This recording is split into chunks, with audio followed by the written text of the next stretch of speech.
High. High, তোমার কি অবস্থা? কেমন আছো? ভালো আছি, কতদিন পর দেখা। এসো আমার গার্লফ্রেন্ডের সাথে পরিচয় করায় দিই।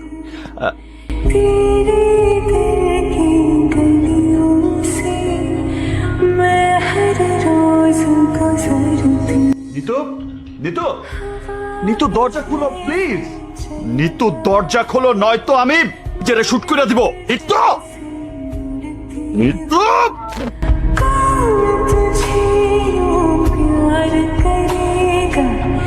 আমি জানতাম আমি ভয় না দেখাইলে তুমি দরজা খুলবা না।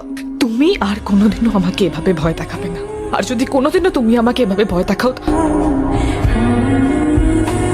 তাহলে আমি নিজেই নিজেকে গুলি করে দেব। নিতু, আমি সব সহ্য করে নিতে পারবো, কিন্তু আমি তোমার মৃত্যু সহ্য করতে পারবো না।